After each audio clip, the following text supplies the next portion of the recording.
Daerah pesisir kota Kolaka menjadi salah satu pusat kegiatan masyarakat kabupaten seluas lebih dari 6.900 km persegi ini. Tidak hanya didiami masyarakat suku Tolaki sebagai suku mayoritas, tetapi juga diramaikan oleh warga dari suku Bugis, Bajo, Buton, hingga Muna dan lainnya. Sinole, itulah nama makanan khas Bajo yang sudah menjadi santapan umum warga di Kolaka. Di tempat Ibu Nurhaila akan aku buat makanan berbahan sagu ini. Sagu yang didapat dari pedagang pada umumnya adalah sagu basah. Sagu-sagu yang berasal dari para petani ini belum bersih, sehingga perlu proses perendaman kembali agar lebih putih dan siap diolah. Untuk itu, sagu aku tapis dengan ayakan untuk menyaring gumpalan ataupun kotoran yang masih tersisa. Di sini, Bu Nur mengolah sagu setiap hari, sehingga ada banyak stok sagu bersih yang siap untuk dimasak. Setiap hari digunakan sekitar 1 baskom besar sagu untuk dibuat menjadi sinole. Selain sebagai bahan pembuat makanan ringan, bagi masyarakat di Indonesia, sagu merupakan salah satu sumber karbohidrat utama. Mengandung pati sebagai sumber energi, sagu memiliki indeks glikemik yang rendah sehingga cepat mengenyangkan dan bertahan lama.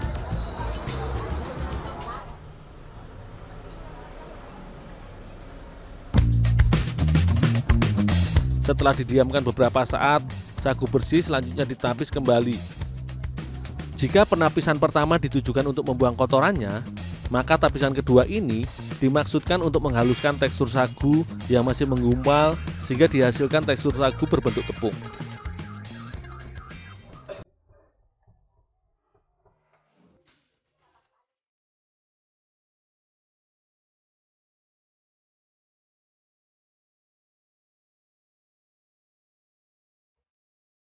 Setelah semua bahan halus dan terparut, maka selanjutnya tinggal sinole dimasak. Dengan menggunakan api kompor yang besar, sinole dimasak dengan cepat. 2 mangkok tepung sagu disangrai tanpa minyak dan diaduk dengan sumpit. Penggunaan sumpit ini akan membantu memecahkan tekstur sagu sehingga tidak menempel satu sama lain. Sekitar 2 menit, sagu sudah setengah matang. Maka kelapa parut dengan jumlah takaran yang sama langsung dicampurkan ke dalam kuali.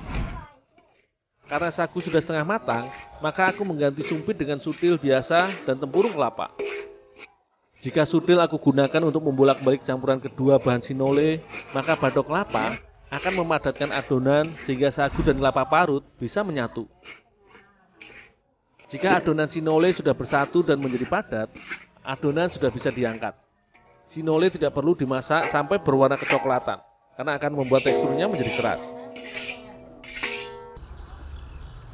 Untuk menikmati sinole, sebaiknya ditemani berbagai jenis makanan pendamping, mulai dari minuman hangat, ikan bakar, ataupun lawa ikan.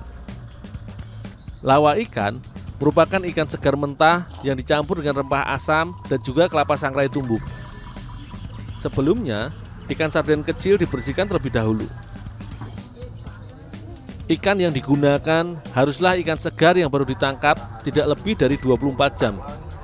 Ini dimaksudkan agar kesegaran ikan benar-benar terjaga.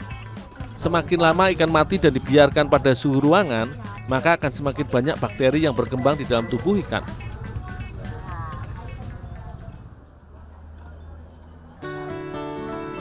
Meskipun ikan tidak dimasak, tetapi akan dicampur dengan rempah-rempah yang beraroma kuat.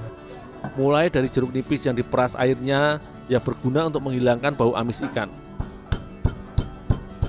Selain itu, jeruk nipis yang tinggi kandungan asam ini bisa berguna untuk membunuh bakteri pada daging ikan, sekaligus mematangkan dagingnya. Selain jeruk, mangga juga akan semakin menambah cita rasa segar dari asam lawa ikan ini.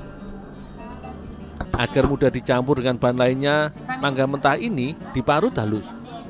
Sebagai pelengkap, kita bisa menambahkan cabai yang dihaluskan. Semua bahan ini kemudian dicampurkan ke dalam irisan ikan.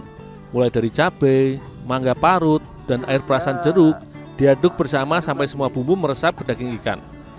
Sebagai pelengkap dari lawah ini, kelapa sangrai yang sudah dihaluskan ikut dicampurkan.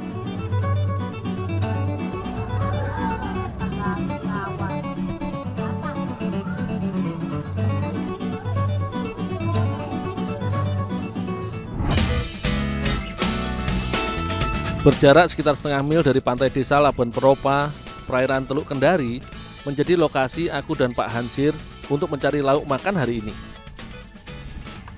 Di musim angin selatan di penghujung tahun seperti ini, menjadi waktu yang tepat untuk kami berburu gurita. Hewan moluska dari kelas Cephalopoda ini memiliki 8 lengan penghisap, merupakan salah satu binatang yang bisa bergerak lincah di dasar laut dan bisa dikonsumsi. Bersama para nelayan suku Bajo, aku akan berburu hewan yang sering disebut oktopus ini. Ada beberapa cara untuk mendapatkan gurita. Nelayan biasa menggunakan pancingan ataupun bisa menyelam untuk berburu gurita secara langsung. Pak Hansir menggunakan pancingan berupa gurita palsu yang terbuat dari kayu dengan lengan gurita palsu berupa potongan kayu yang diberi kaki-kaki aluminium mengkilat. Pancingan seperti ini akan menarik perhatian gurita yang menganggapnya sebagai santapan atau gurita lain sehingga keluar dari persembunyiannya dan mengejarnya. Selain menangkap gurita dengan menggunakan pancingan seperti ini, kita juga bisa mencari gurita dengan cara menangkapnya langsung. Di perairan berkarang dangkal ini, kita bisa menemukan gurita karena sering bersembunyi di sela karang.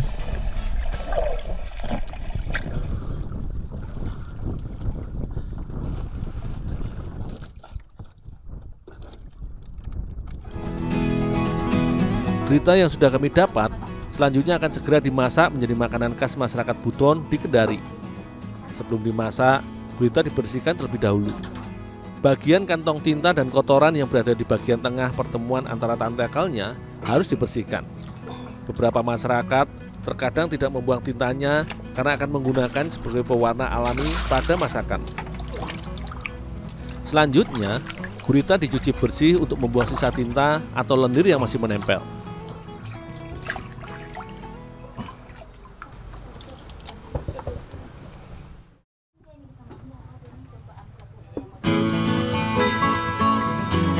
Gurita yang sudah dicuci bersih, selanjutnya aku rebus sebentar saja.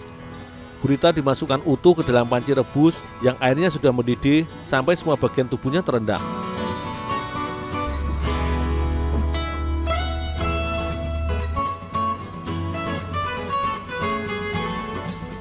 Jika daging gurita sudah berubah warna, berarti sudah bisa diangkat. Merebus gurita juga jangan terlalu lama, karena bisa menyebabkan daging gurita bisa menjadi alot. Jadi, aku cukup merebusnya sebentar.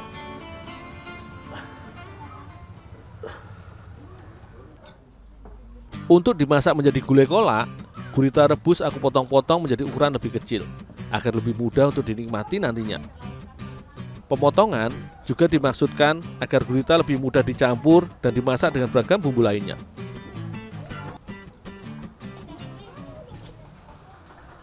Bumbu gulai kolak gurita ini hanyalah campuran bahan inti sederhana. Serai yang sudah diiris-iris sebelumnya ditumbuk sampai halus.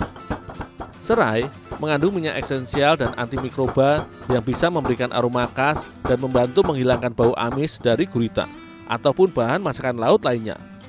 Penggunaan serai yang bersifat anti-hiperlipidia pada makanan laut yang bisa membantu menjaga kadar kolesterol sehat dalam darah. Cabai ikut menjadi bumbu penambah rasa pedas. Begitu pula bawang merah dan bawang putih ikut ditambahkan di dalam bumbu ulek masakan kolak gurita. Bumbu halus yang sudah Inak Nurhayati haluskan tadi selanjutnya ditumis dengan minyak sedikit hingga harum dan matang. Barulah potongan gurita rebus dimasukkan dan diaduk bersama dengan bumbu. Sebagai kuah dan memberi rasa gurih, santan kelapa dimasukkan ke dalam tumisan pedas daging gurita. Semua bahan kemudian dimasak sampai mendidih.